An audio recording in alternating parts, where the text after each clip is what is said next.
All right, good morning, everyone. Mike and Corey back on this first Monday in June after just a fantastic May. Beautiful weather here in Ohio. Had a weekend to go camping with my son and be out in the sun in the wilderness, but I'm back today. So, today we got three exciting topics for you. We're going to talk about steel, good old American steel. What gets more hardcore than that?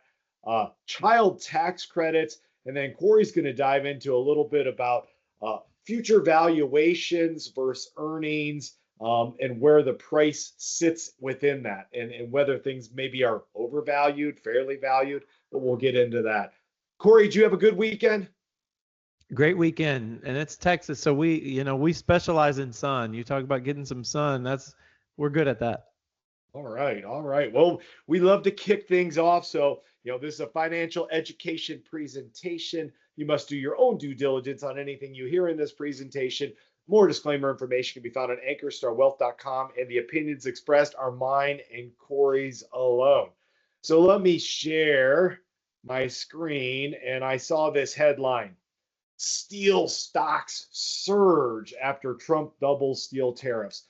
Cleveland Cliffs jumps more than 20%. So that's exciting. When I see a headline like this, sometimes you get that FOMO, fear of missing out, and you're like, man, if I consider all of our models, I do not believe, actually, I know we do not hold any direct positions in any steel stocks. And of course, you're like, oh boy, I missed out this 20% gain. And I'm going to show you the stock ticker in a moment. But part of it when you think about tariffs on steel. Now, obviously, tariffs have been a hot topic for the last, several months. So much that we're actually getting kind of tired of talking about it, and it's starting to fade out of the news. But when you see something like this, it makes you wonder, is this so the government can make money, change trade? But what I believe, and when I look at this, is, boy, if the US ever totally outsourced the making of steel, the United States, are putting ourselves at risk, because if we can't produce steel, and let's just say some other countries kind of band together and say, hey, we're not going to give the US any kind of deal on steel, we're going to charge them more, we are totally, we have no negotiating leverage because we need steel. So there are a few steel companies left in the United States. And, 100 years ago, U.S. Steel, I mean, I don't have the history up in front of me, but, steel was a major, major industry. Those of you living in, I'd say Pennsylvania and some other places around there, I mean, it's huge. So let's take a Cleveland Cliffs, which is a steel company. You say, wow, it jumped 20%.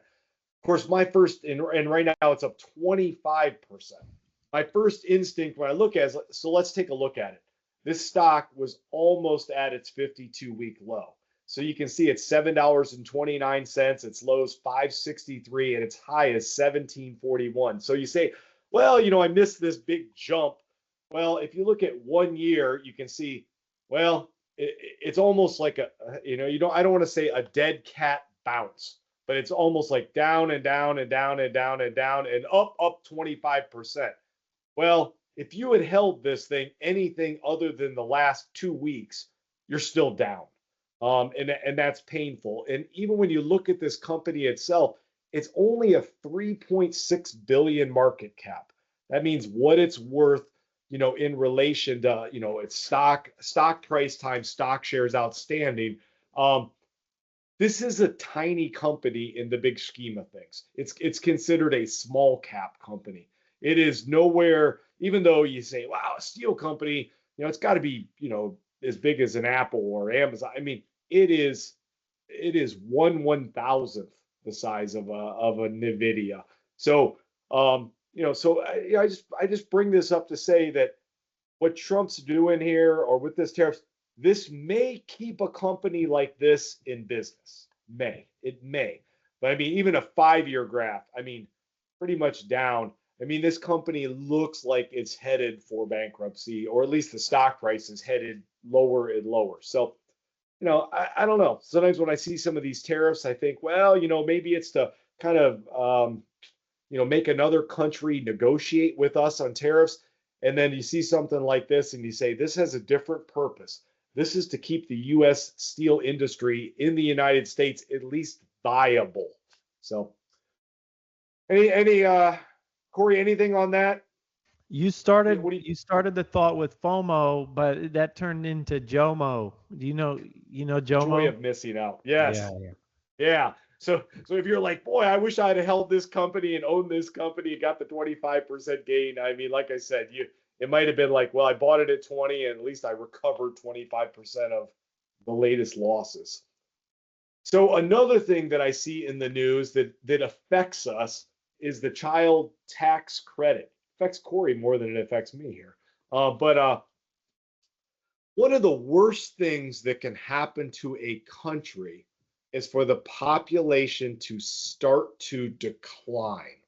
So if overall population starts declining, and this is happening in Japan, it's happening in Australia, it's kind of like as countries get older and then people die and you're only having maybe one kid per family.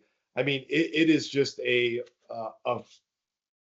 prediction for the future. That country's going to be in big trouble. One reason the United States is not in that trouble at the moment is because guess what? Immigration, and not a friendly topic, but we love immigration, people coming in. That helps this country grow. So what's the child tax credit do? It gives, in the past, the tax credit was like $1,000. If you had a kid under 18 or 16, you got $1,000 per kid credit. Not, that's like $1,000 of tax dollars off. They bumped that up to 2,000, and even could possibly have a top tax break of 2,500. Now, unfortunately, three of my kids, I should say, unfortunately for the tax status, three of my kids now are over 18, so I really only have two that even qualify anymore. But I think when you talk about tax credits, there's probably no better place to have one in that you are helping a family. That's important. You're helping a family because having kids is expensive. Even one of my kids said the other day, I heard it costs $250,000 to have a kid over their life till they're 18. And I was like, well, yeah, maybe that's true. Maybe that's not. And they said, well, you could have had like an extra $1 million. And I was like, well, I was trying not to think about that. Talk about FOMO. I love my kids. So, but I think this tax credit and having this permanent is a good thing. I mean, because not only does it help the family, you have to believe it helps the country.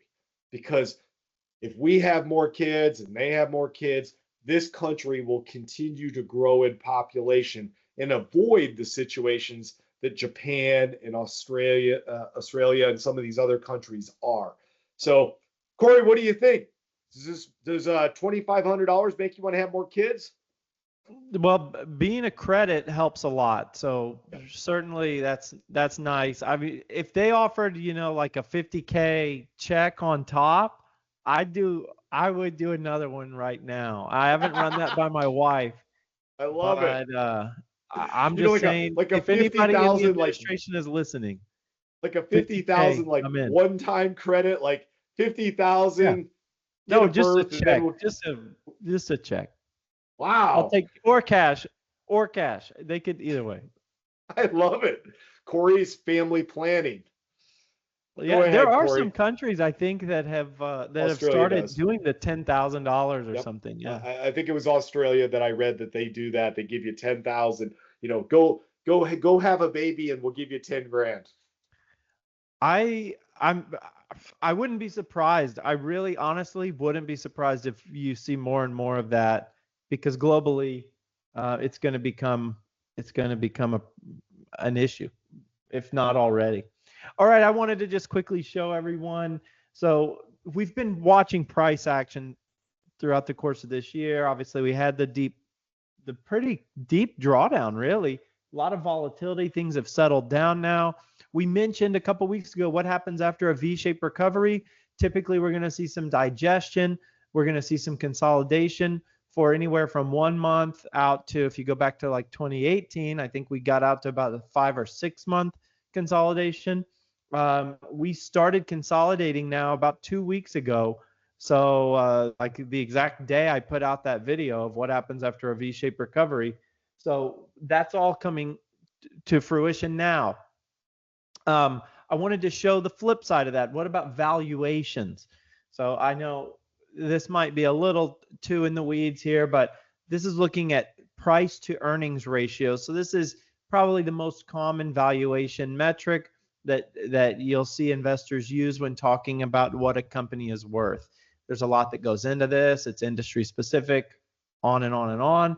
But this gives you kind of a look back to 2007 or 2006 and what the United States stock market valuations have looked like. You got the red line, the S&P 500. You got the blue line is the mid caps. So those are the medium-sized guys. And then you got the green line as the S&P small caps. Now look at, you do have those highlights.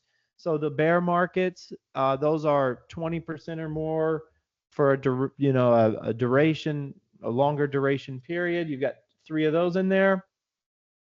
And then the blues are 10 to 20% corrections. So they did credit that 2025 move as a correction. They didn't give us the 20% hit in the pre-market. So it hit 20%, but not during the trading day. It hit in the pre-market. So they didn't give us credit for a full bear market there. But you can see that valuations have gotten, historically we'll say anything above a 17, you're pricing in quite a bit of optimism on those large caps historically. Now these companies, the fundamentals do change over time. Companies are a little more high margin now than what has traditionally been the case historically. So, some of that has to be accepted, but generally speaking, you're above an 18, you're feeling pretty optimistic, and we've gotten back up above a 21 now. So a lot of optimism in the market. The market is expecting these companies to deliver amazing results. Some of this isn't necessarily based on results, though. Some of this is based on what we're all experiencing as individuals out there, which is the power of AI and what productivity that can bring to every single company out there, even companies that you may not initially think. But Mike, I do wonder, what about some boring utility companies? Or I met with a guy who he runs all the traffic lights for Austin, or he's one of the top engineers in Austin. He does all the traffic light, the pacing and spacing and all that. What does that do to even basic companies like that, right? How much more efficient can they be? So I think there's some AI efficiency optimism out there, and that's baked in. I think that is the optimism that we see on this chart. So anyway, sorry to go a little long there, Mike. What do you think? No, that's good. Yes. When you see these drops, that was based on, tariffs coming out. Tariffs, like we've always said, it's a negotiating, and even this week you're seeing Trump and China, and it's a continued negotiation. It is not set yet. I fully expect there's going to be more volatility based off tariffs. Hopefully not like what we experienced earlier this year, but there will be volatility. AI is that engine behind the scenes that are, obviously the NVIDIAs, and they're already taking advantage, and we're already seeing that in their prices, or their stock prices. But we'll start to see that pass on that benefit to these other companies, and they'll gain efficiencies, become more profitable, and hopefully return that value to their shareholders, and therefore their stock goes up. So it's good news. I'm very optimistic. We'll see where it all goes. So with that, thanks everybody for hopping on. We'll talk to y'all later. Bye.